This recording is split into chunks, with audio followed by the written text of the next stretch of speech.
What's up, Lazy with Budget Market? Welcome to a new video. Making a video here on the topic of ideas and how my thoughts have evolved since the new patch and the addition of the new idea groups. When the ideas first dropped, what stuck out to me as something pleasant to play with was court. Okay, so court is what I would consider when reading it over as a what I classify as a luxury idea, and by that I mean it does not have any massive gap closing modifiers, which are basically like S tier, like CCR, war score cost reduction, which make it just a must have when playing wide in single player. And therefore, it's a luxury idea in my mind.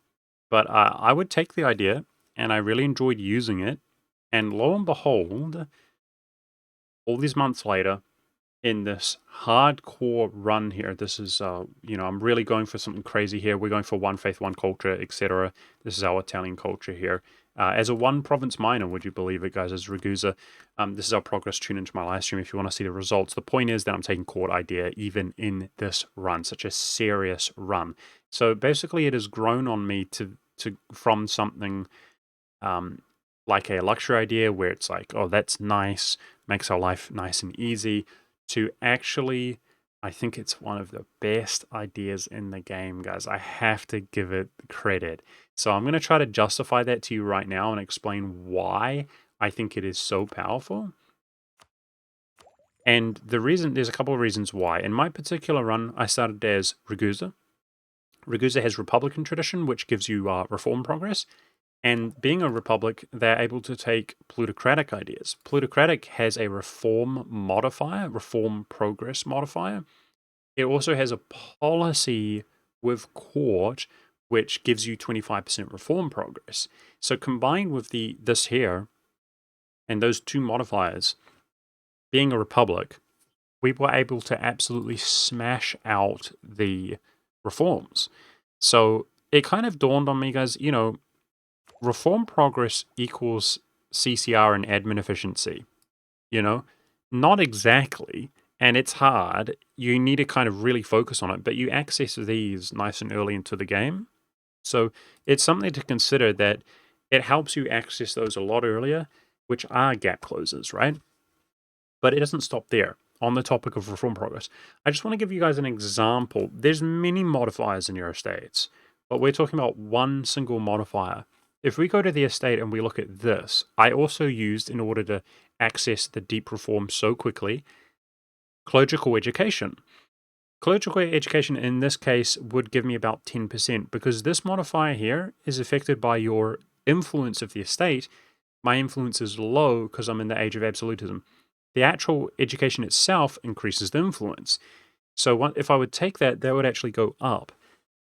But the way that it works is it only really gives you this modifier if the loyalty is high, right? And the loyalty, so it has to be green, like 60 plus. Loyalty typically is not high if you're seizing land.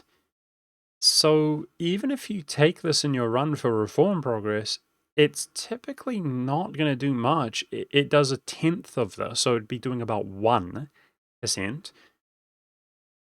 until it goes into the green, which may happen, but because you're seizing land. Alternatively, you don't seize land. But the point is that court allows you can see my equilibrium is all the way above 80. It allows our loyalty to be so high that when we seize land, it's still high. Does that make sense? So you're able to basically seize land, permanently have the modifiers juiced out from both loyalty and influence, really high modifiers on your estates, get the maximum bonus from all these new estate modifiers, and have the ability to still retract modifiers from the estates, which, by the way, the penalty is reduced, the impact, when revoking. And then, of course, prevent the rebels from occurring due to high loyalty when you seize land, which, of course, for people who don't know, when rebels occupy, when it's like a clerical rebel, it increases their land share and hurts your crown land. So it is genuinely really annoying and bad. But all of those things happen. Like, I can't emphasize and stress enough, guys. Just having all of your estates permanently juiced up with modifiers. Another way, for example, that we were able to just crush this game compared to previous runs is the Parliament. The Parliament requires you to have higher loyalty on your nobility estate than influence. And in my case, I really want the Parliament. I just started doing Diplo ideas, and we're annexing France into my country. This is a personal union. So I'm a little bit tapped on Diplo, but typically my Diplo goes towards culture converting. And what I want to do is take a culture conversion reduction here in a year now that I've completed Diplo from the Parliament. That's why we take the Parliament.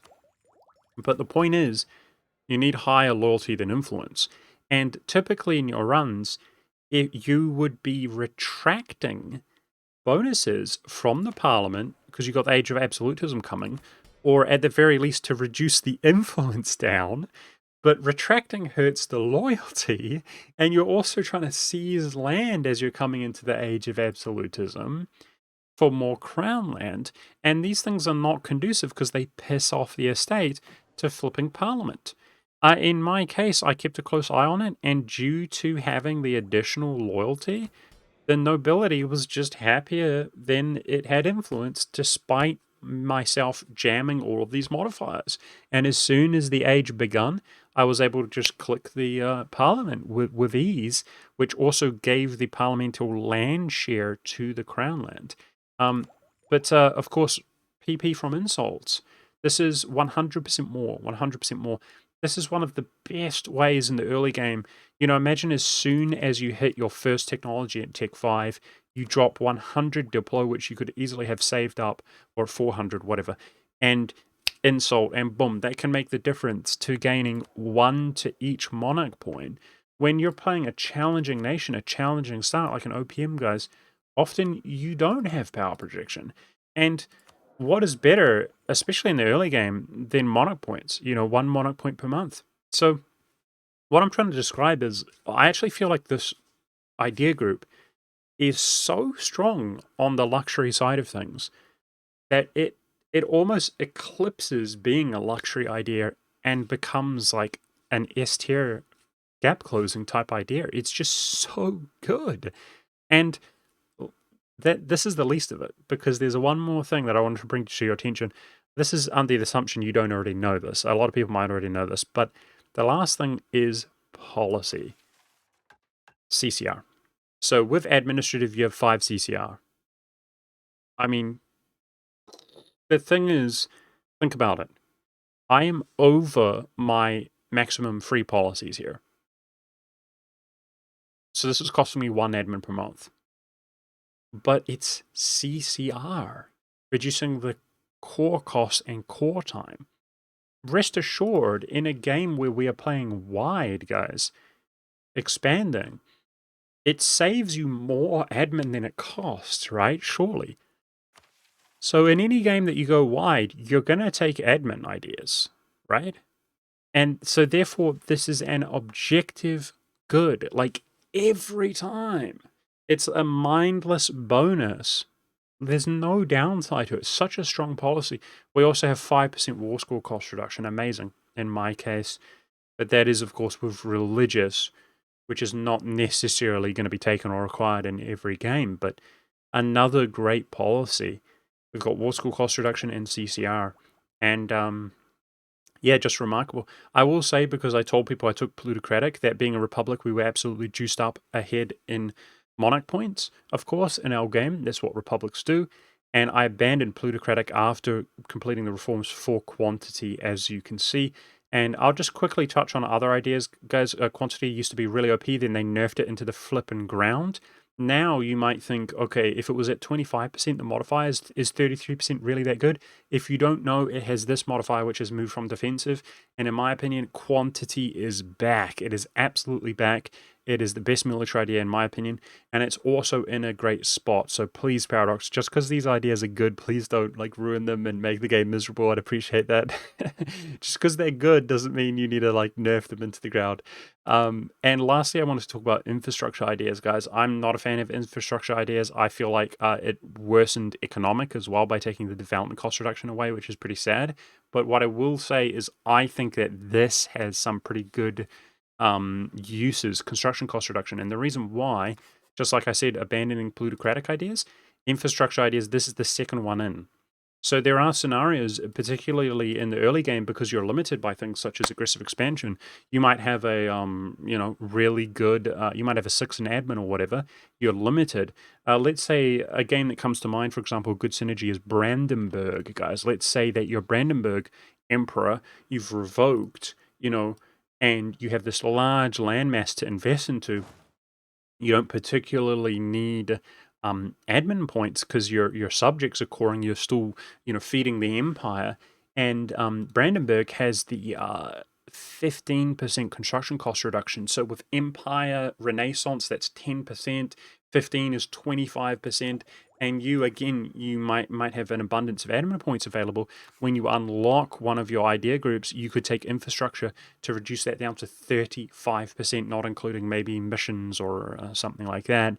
Temporary bonuses. Protestant has construction cost reduction built into it. Yeah, which could be like 45% reduced, and just absolutely slam buildings, manufactories, etc., inside of you and your subjects' provinces, just to abandon the idea group afterwards, which would refund a small amount of those ideas, and then go for another idea group. I think that this modifier, potentially under the right circumstance, is worth it, saving you hundreds or thousands upon thousands of ducats right there, as any reduced modifier is exponentially more powerful the more you're able to stack it, right? So otherwise, I don't think this has much use. Mercenaries are just an absolute miserable nightmare. They're unpleasant to play with, and I don't recommend them. There's a little bit of anti-synergy with the mercenaries, like the way that the mercenaries no longer cost you uh, army professionalism. I don't know where the modifier is. Army professionalism no longer costs you when hired. A lot of the little mercenary stacks that you unlock, like the Hungarian government type, does the same thing. You play the knights, you get a bonus. The Pope gets mercenary, which they all do the same thing.